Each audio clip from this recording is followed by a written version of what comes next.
Mesdames et messieurs, bonsoir. On se retrouve encore avec moi, Thomas Stivoso, pour un nouvel épisode du Codes. Et je suivais un truc tout à l'heure, enfin deux trucs. C'était sur l'un de mes comédiens, enfin oui, l'un de mes comédiens favoris, Theo Von. Il est marrant comme c'est pas permis. C'est un comique né, pas quelqu'un pas qu'il essaie de faire rire, mais il a juste une façon. Disons que son cerveau a une façon bien bizarre de fonctionner et c'est plutôt comique et c'est plutôt marrant. Et voilà, ça m'a mis de, disons, agréable humeur. Et en temps, je me suis rendu compte d'un autre truc, c'est Bill Maher. C'est un, comment je vais le présenter, un host.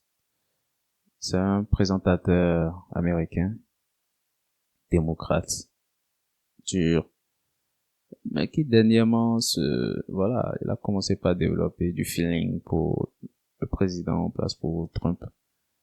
Il a eu, comment dire, c'était l'un des fervents, voilà, anti-Trump, disons-le comme cela, quoi. Il n'a jamais, je dis bien, jamais, genre, accepté sniffer le gars, quoi. Trump, pour lui, c'était, non, du jamais, c'était comme de l'antipathie surnaturelle.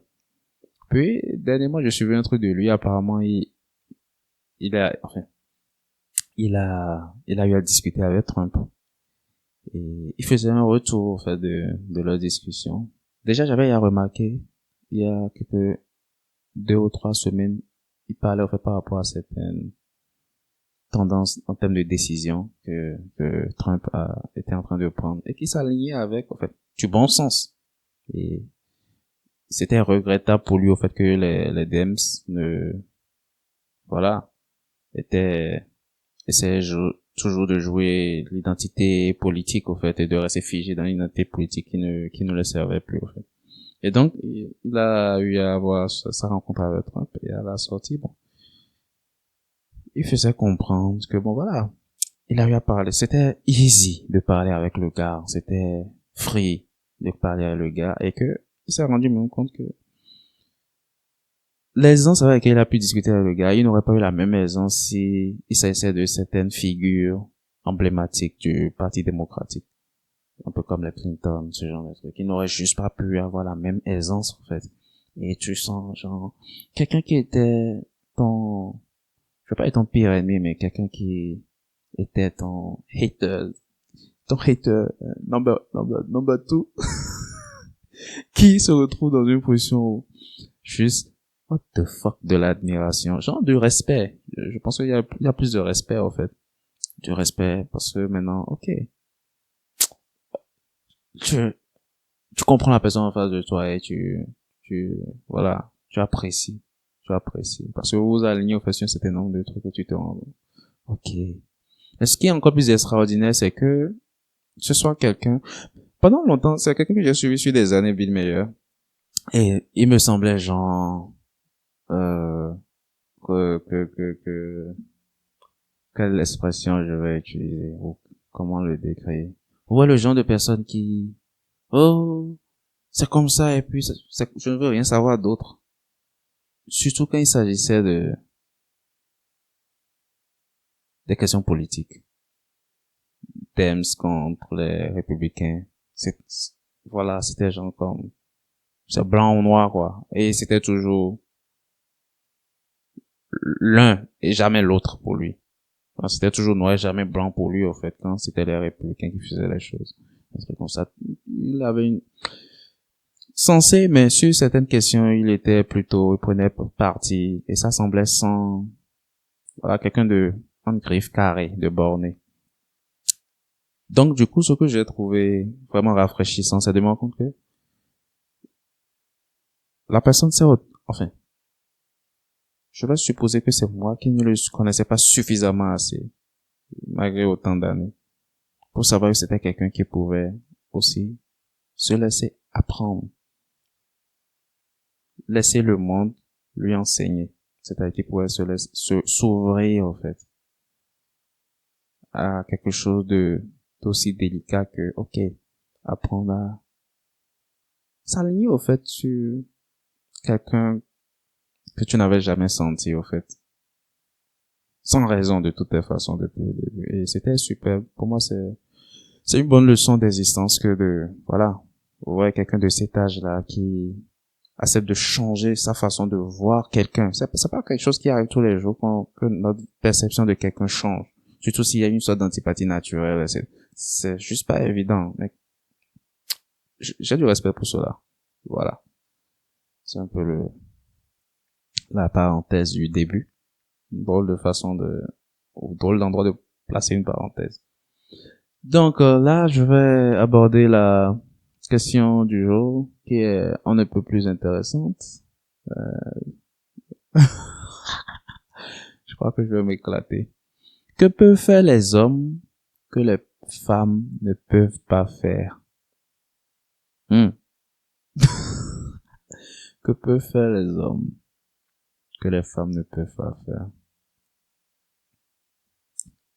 Pour répondre à cela, je vais déconstruire le monde. Je vais déconstruire le monde. Et à la fin, je vais laisser éventuellement le soin à chacun de répondre à la question, de savoir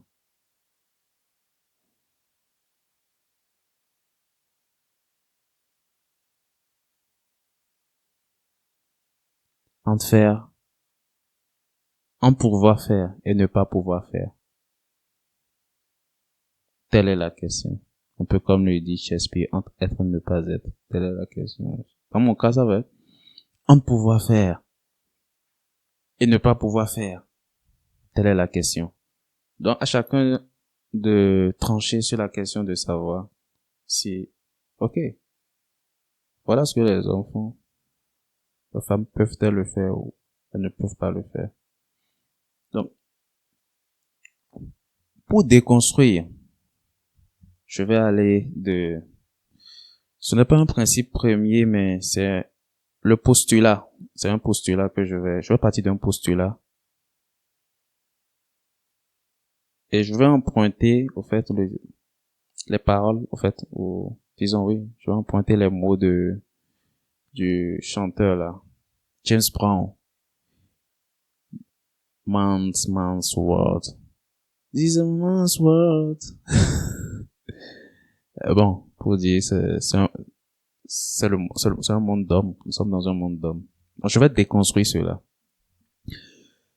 Ah, ça va être palpitant. Comment je procède? Ok, voilà le monde dans lequel nous vivons. Nous sommes en 2025. De quoi est fait le monde? De notre réveil à notre coucher.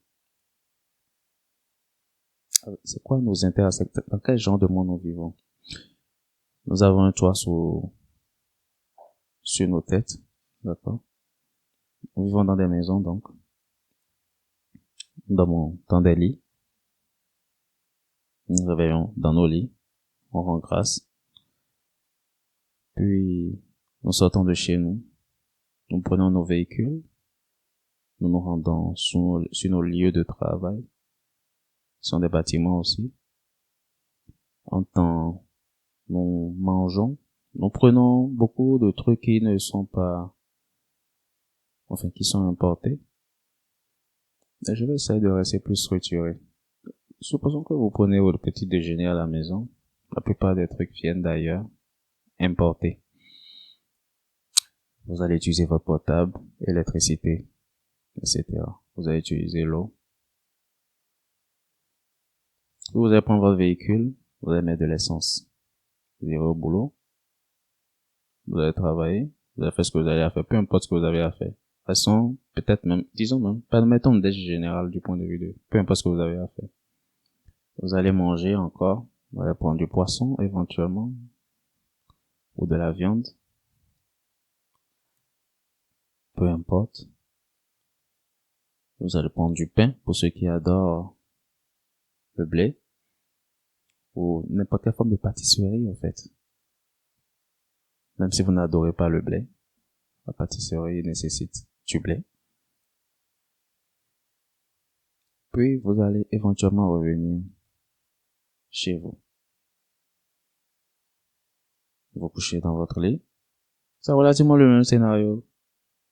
Bien entendu, j'exclus, ok, vous avez pris un vol, vous avez quitté Vancouver pour Hong Kong, ce genre de truc. Il a fallu du kérosène, il a fallu un avion, etc. On s'épargne, au fait. Ça va rester le même, vous êtes déplacé d'un point A à un point B. Le principe va rester le même. Ce que nous allons faire, nous allons identifier à chaque niveau qu'est-ce qui se passe. Nous vivons dans une maison construite par des hommes. Les maçons sont là. Et avant que quelqu'un de fêlé, avant que les susceptibles ne rentrent dans des concepts tordus et cornus, ne pas citer l'exception comme étant la règle. Il y a toujours, presque toujours, une exception. Mais ne pas faire pendouiller l'exception et dire, ouais, mais il y a ce genre de cas. Oui, l'exception, une hirondelle ne fait pas le printemps. Donc, parce que la plupart des gens ont des raisonnements super tordus de ce point de vue. Oui, mais tu n'as pas vu cette exception. Oui, mais est-ce que le monde aurait pu se construire avec cette exception? Et au fait, je vais aborder le truc de ce point de vue et inclure même cette donnée là-dedans. On verra jusqu'où on ira. De toute façon, à chacun de tirer sa conclusion à la fin, comme je l'ai dit au début. C'est plus simple pour moi ainsi. C'est plus fun pour moi. Bien. Les maisons sont construites. C'est un constat. Je vais faire que des constats. Et chacun va tirer ses conclusions. J'ai fait un postulat. Et je vais aligner des faits. Et nous allons voir si ce postulat-là tient à la fin. Donc, le constat, les maisons dans lesquelles nous vivons sont construites par des hommes. 9 sur 10. Non, je suis trop généreux. 9,9 sur 10 des personnes qui construisent des maisons sont des hommes. Si quelqu'un veut tirer ça avec moi, de mon boulot, il y a un bâtiment qu'ils sont en train de construire qui fait, quoi? Fait un étage. Et vous voyez, ils font de grandes passerelles à l'extérieur, en fait, pour faire des trucs. Je ne vois que d'hommes prendre ce genre de risque, au fait. Enfin, je ne vois que des hommes là-bas en train de, dans le vide, quasiment dans le vide, en train de faire ça. Je n'ai vu que des hommes. Constat. Bien.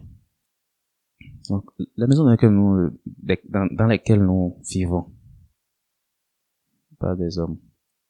Puis, lorsqu'on veut parler de ce que nous mangeons, supposons que vous avez pris du pain. Pour la plupart, enfin, dans nos pays, nous ne cultivons pas le blé. Il nous venait majoritairement de l'Ukraine, que nous prenons soin de bien embander. Enfin, que la Russie prend soin de mettre sous ce lait.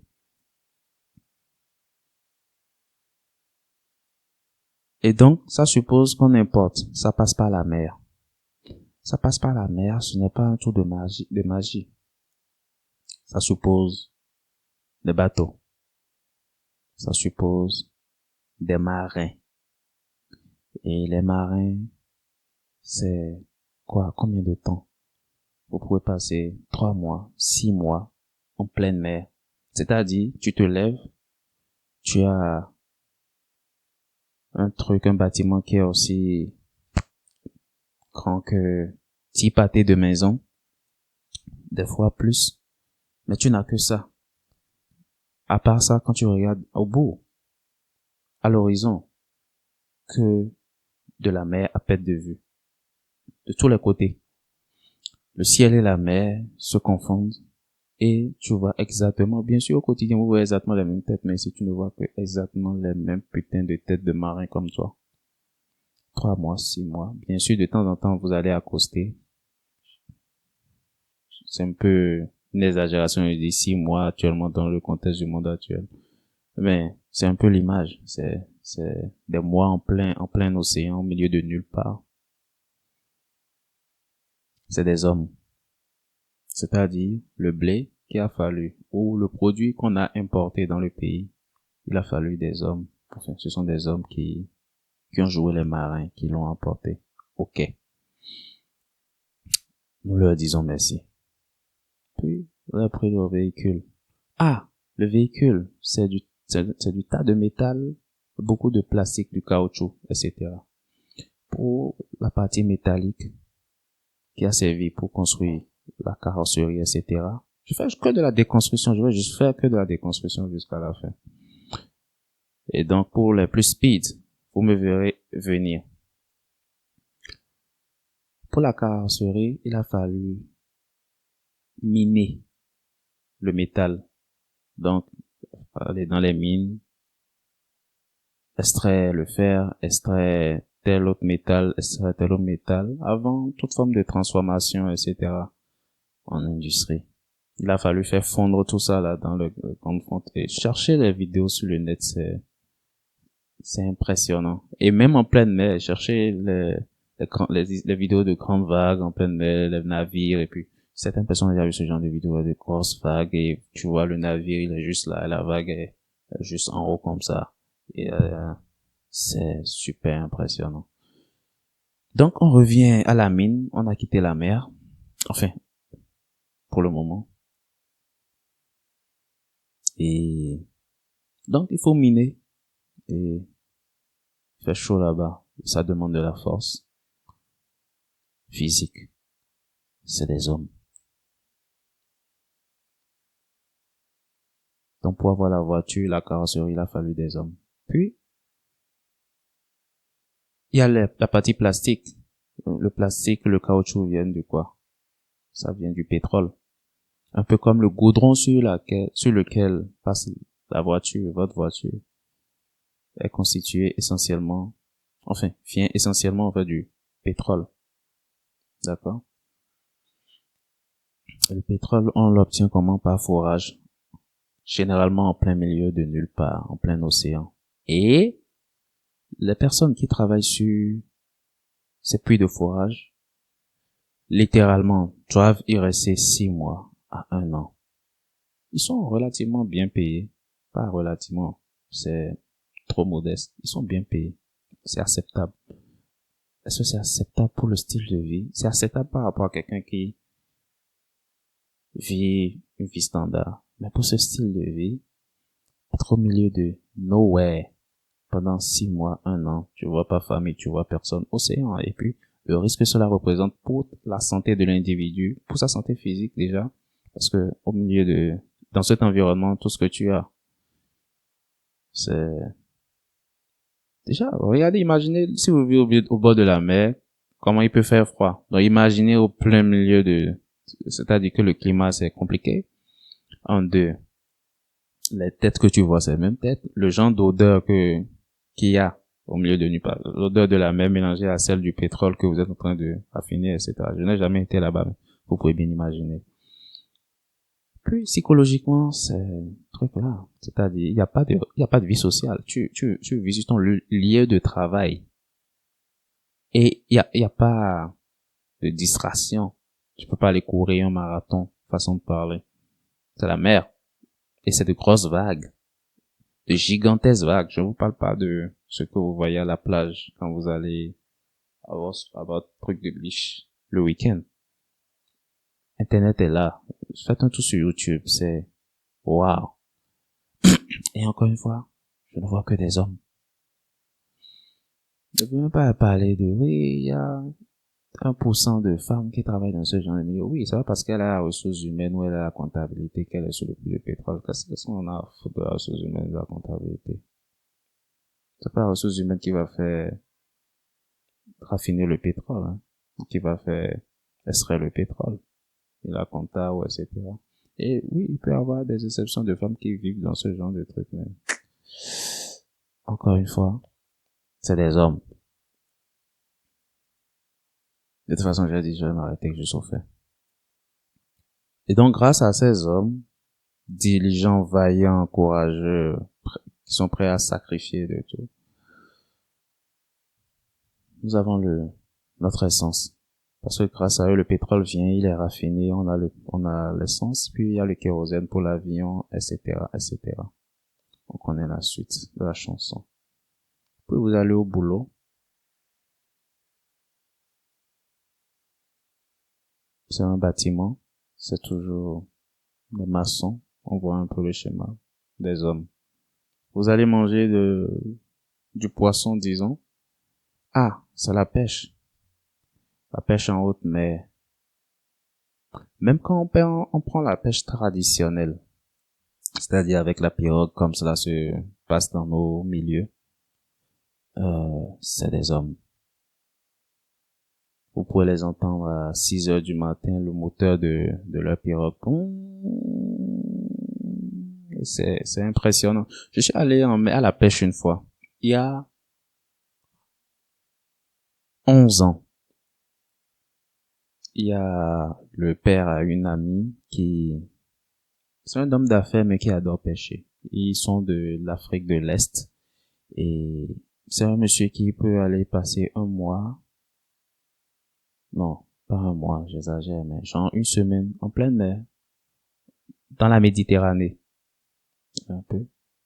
Il va passer, des fois il y va avec sa compagne, avec son épouse. Il fait un mois en pleine mer parce qu'il adore pêcher. Pas qu'il manque de moyens. Et sa fille, bon, sur un ton amusant, en fait, elle dit souvent à son père, il est pêcheur. C'est un homme d'affaires. Il adore tellement pêcher que c'est à croire que c'est vraiment ce qu'il fait dans la vie, quoi. Tu es pêcheur et puis, ouais, il adore juste ça. Donc, en temps, il était venu ici pour voir sa fille et il dit, voilà, qu'il verrait la pêche. Et je me suis dit, ok, je vais l'accompagner. Et voilà. Il y avait un interprète parce qu'il fallait parler la langue locale. Et bon, l'interprète, c'est pas un étranger en tant que tel, mais voilà, c'est quelqu'un de notre génération quand même. Il nous a été présenté par un ami commun. Donc on était 3, plus le pêcheur, le pêcheur qui conduisait sa pirogue. Je vous assure que j'ai eu une crise existentielle. Ouais, ce genre de truc. On est allé 25 kilomètres en plein océan. Et tu es là. Et c'est genre, la pirogue, elle fait des bons. Et à des moments, tu es là, tu vois quelque chose au loin, et puis tout d'un coup, tu ne vois plus ça au loin parce que c'est comme si le niveau auquel tu es plus bas que le niveau de la mer. C'est-à-dire que les vagues, les, ouais, ce truc d'amplitude des vagues. Imaginez cela avec de plus grosses amplitudes. Où tu sens le niveau faire vous. Après, à un moment donné, vous continuez à avancer. En fait, c'est pas comme si vous étiez sur place pendant tout le temps. Vous continuez à avancer. Après, ça change. Là, maintenant, tu sens que, ok, vous êtes plus en hauteur. On était là. Enfin, j'étais dans la pirogue. Je regardais et je réfléchissais littéralement à mon existence. Où suis-je? Qui suis-je? Et littéralement, je réfléchissais à tout. C'était juste waouh. Et à un moment donné, en fait, personne ne parlait pendant très longtemps. Personne ne parlait pendant très longtemps. Et pendant tout ce temps, en fait, j'appréhendais. Je me disais, attends, on n'a pas encore fait les 25 kilomètres. Ça reste encore. Il faut qu'on aille encore plus loin. C'est ce que je me demandais. Ce que j'appréhendais encore plus, c'est, ok, quand on fera les 25 kilomètres, il faudra encore faire 25 kilomètres pour revenir en arrière. C'était, c'était juste, voilà, impressionnant. Et à un moment donné, donc, on a fait la distance voulue et la pêche a commencé. Bon, c'est un habitué, le père à mon ami. Puis le jeune homme interprète avec lequel on était parti. Lui et moi, on s'est pas posé, puis On se demandait, mais les gens qui font la traversée pour aller en Europe, gens en pirogue, comment ils font, quoi? Ouais, ouais. Et j'ai compris une chose que les pêcheurs, ils ont un mental de fou. Un mental d'acier serait généreux. C'est un euphémisme que de dire un mental d'acier. Il faut avoir un mental de fou pour être en mer. Être en pirogue, c'est, c'est, c'est dingue. En plein océan. C'est dingue.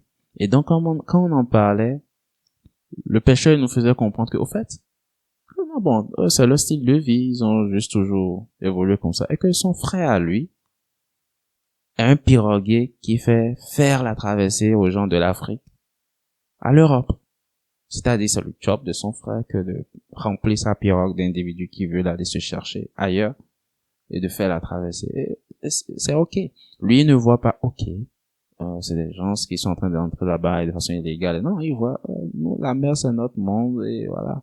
Mais je vous promets qu'il faut avoir un mental hors du commun pour vivre en mer. Parce que ça, c'est littéralement vivre en mer. Et c'est de là que, parce que dans, dans une autre de mes activités, j'ai un contact indirect avec des marins.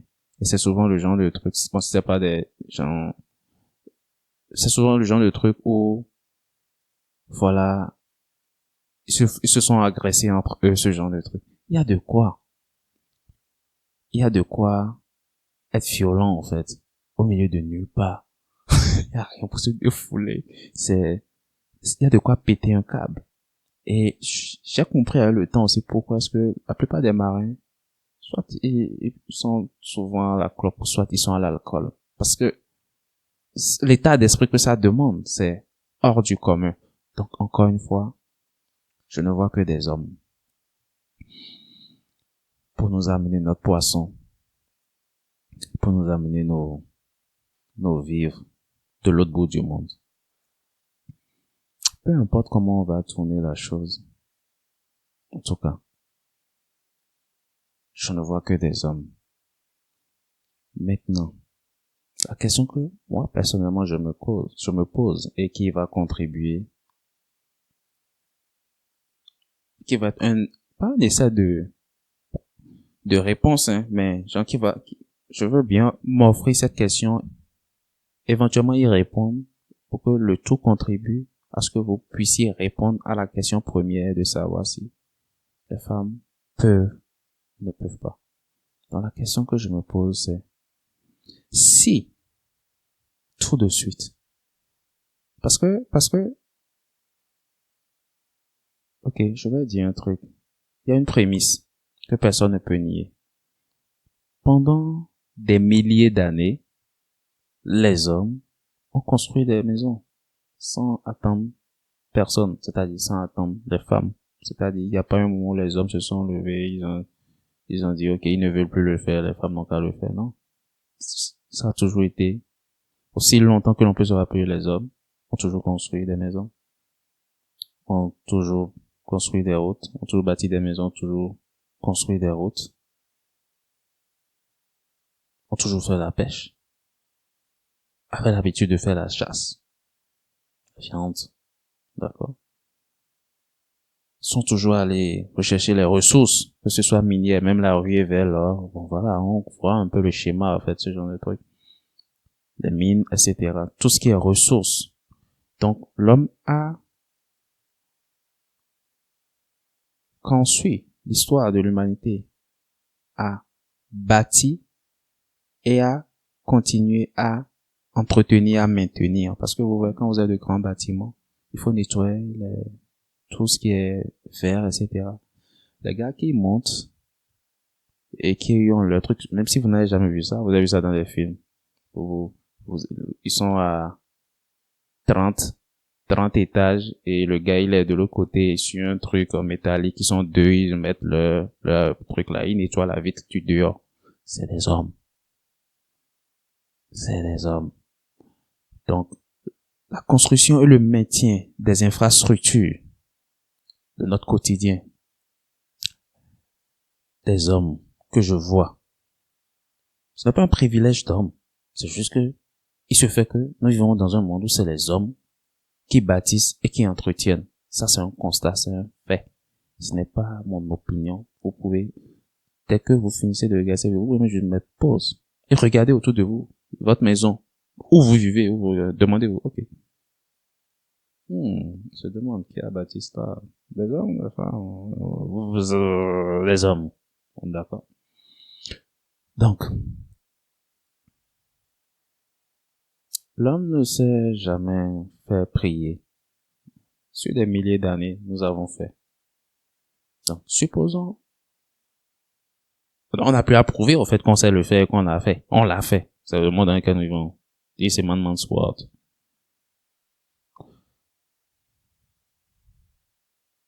Supposons que tout de suite les hommes disent, ok, non, c'est bon, on est tous égaux sur la planète. On est tous égaux, hein. Donc, tout le monde a, on veut égalité. La dernière fois, quand il y a eu un nouveau président ici, il y a une association qui a revendiqué qu'il n'y a pas autant d'hommes que de femmes dans le gouvernement, qu'il y a plus d'hommes que de femmes, donc il faut égaliser les choses. Ok, on veut égaliser. Supposons que les hommes disent, bon, maintenant on veut égaliser aussi le nombre de maçons. On veut égaliser aussi le nombre de pêcheurs. On veut égaliser le nombre de constructeurs de roues. Sinon, plus de construction de maisons. Donc, s'il faut 100 personnes pour, enfin, j'exagère, s'il faut, ouais, c'est possible, ça dépend du chantier. S'il faut 100 personnes pour construire une maison, enfin, un immeuble, on veut 50-50 de chaque champ. Ou, on ne fait rien du tout. Je ne demande même pas, on va juste s'asseoir à la maison et que tous les 100% soient des femmes. Mais genre, on veut juste 50.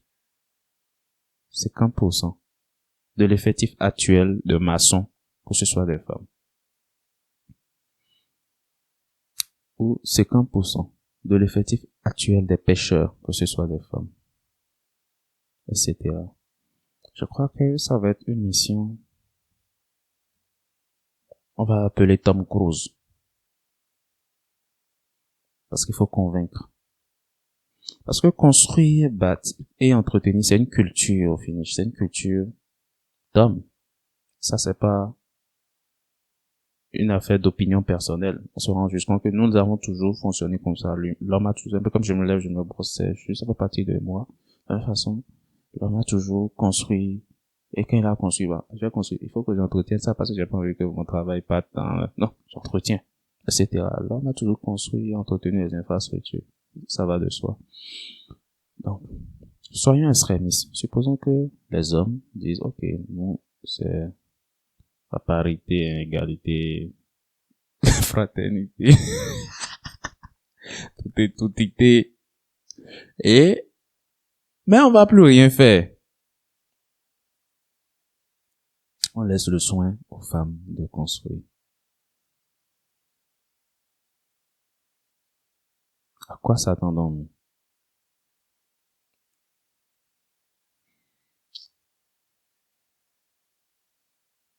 Combien de femmes faudrait se retrouver dans ce genre de position? Je vous laisse imaginer un peu. Supposons que notre poisson, les hommes décidèrent de ne plus pêcher. Nous, on ne veut plus pêcher. Il y a plus de femmes que d'hommes de toute façon.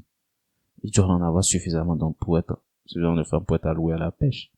Et il y en a plus que d'hommes. Faites la pêche. Au moins 1 an dans l'histoire de quelques millénaires. Que les femmes sur la planète font la pêche. Vous serez d'accord avec moi. C'est pas le genre de truc que les femmes veulent faire. Être en train de construire des maisons. Soleil. Oh, ça brûle. Oh, c'est chaud. Oh. C'est ok, chacun son rôle sur la planète. De la même façon, il y a des choses que garçon ne peut pas faire. Il y a que femme qui peut faire sur la planète. Donc, c'est juste comme ça. Ok. D'accord. Mais nous avons appris à ne pas nous plaindre. Nous avons appris à faire avec le sourire. Ça peut sembler facile parce qu'on le fait avec classe. Ça semble facile lorsque vous voyez le pêcheur, vous voyez le marin. D'accord, ça semble cool. Ça sent, euh, ça dégage quelque chose quand tu vois un marin, etc. Mais, tu vois, c'est un travail mental de dingue, de dingue. Nous sommes juste bâtis comme ça, à faire les choses sous pression, etc. Bref, je suis en train de, hein, comme le disait un gars, comment il avait une expression. Souvent quand on discutait, oh, j'ai oublié le mot, mais genre, il avait un mot pour indiquer qu'on était en train de dire, ou que je suis en train de dérailler au fait de la discussion. Quand je reviens dans la discussion. Donc, si les hommes décidaient de ne plus faire tout ce qu'ils ont fait jusque-là, et qu'on confiait le soin de tout cela aux femmes, comment est-ce que vous visualisez cela? Vous pouvez juste faire une simulation. Vous demandez, si vous êtes une femme, vous pouvez vous demander à vous-même. Si vous êtes un homme, vous pouvez penser à toutes les femmes que vous commencez. Et vous pouvez évaluer. Dans toutes les femmes que vous avez connues, que vous connaissez, combien d'entre elles seraient prêtes? Prenez n'importe lequel des rôles. Seraient prêtes à travailler dans ce genre de rôle. Un jour, un an, 30 ans de carrière. C'est, c'est la moyenne, en fait, du monde du travail, disons-le, comme cela. Combien de celles que vous connaissez? Je suis en train de rentrer dans ça pour aiguillonner un peu, disons, la réponse, hein. On peut faire, ne pas pouvoir faire. J'ai demandé combien de femmes. Parce que beaucoup de gens ne vont pas savoir comment n'allez pas dans les jugements de don't judge me, hein. Don't judge me, je fais que raisonner. Enfin, j'en ai rien à foutre que vous me jugiez ou pas. J'en ai vraiment rien à foutre. Ça vous convient pas. C'est YouTube. Regardez autre chose. La vie continue. Donc, ma conclusion, je la garde pour moi. Je vous repose la question. De ces choses, où je la repose autrement, la question me disait, que peuvent faire les hommes que les femmes ne peuvent pas faire? C'est la question qui m'a été posée. Je vous la reformule autrement. Voilà un certain nombre de trucs que font les hommes. Combien de ces choses-là peuvent réellement être effectuées par les femmes? En pouvoir et ne pas pouvoir. Telle est la question. Et quand je dis pouvoir, ne me citez pas les exceptions, s'il vous plaît. Parce que ce n'est pas une exception d'homme qui fait. Ce n'est pas une exception d'homme qui est.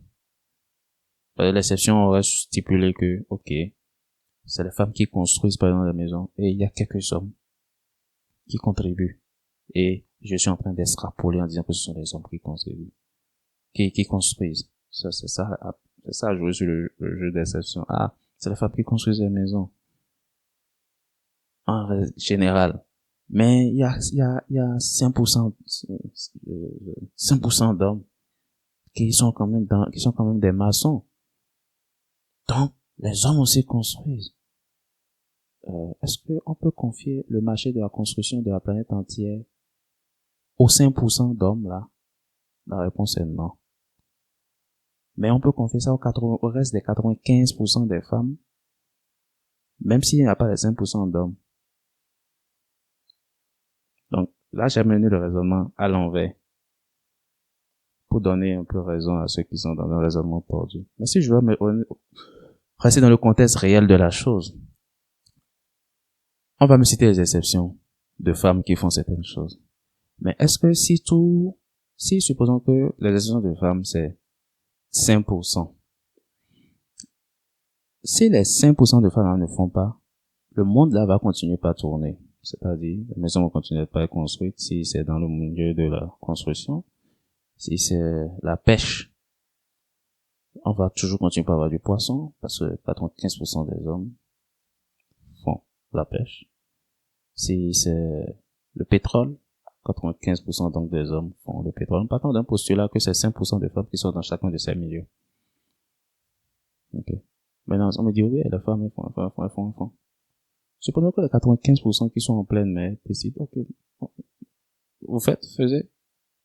Est-ce que les 5% peuvent soutenir le rythme planétaire? Non, c'est les 95%, donc, dans l'exemple là, qui soutiennent le rythme planétaire, pas les 5%. Donc, l'exception ne peut pas constituer, ouais, mais pourtant, il y a des si. C'était juste pour faire taire ceux qui vont vouloir réfléchir de cette façon, et ce n'est pas une façon, ou du moins, c'est une façon bien paresseuse de penser et de réfléchir. C'est pas la peine de rentrer dans ce genre de trucs. Soyez sérieux dans votre raisonnement. Si garçon croise les bras, voilà les choses que garçon fait, je sais. Si garçon croise les bras, est-ce que femme peut faire ou ne peut pas faire?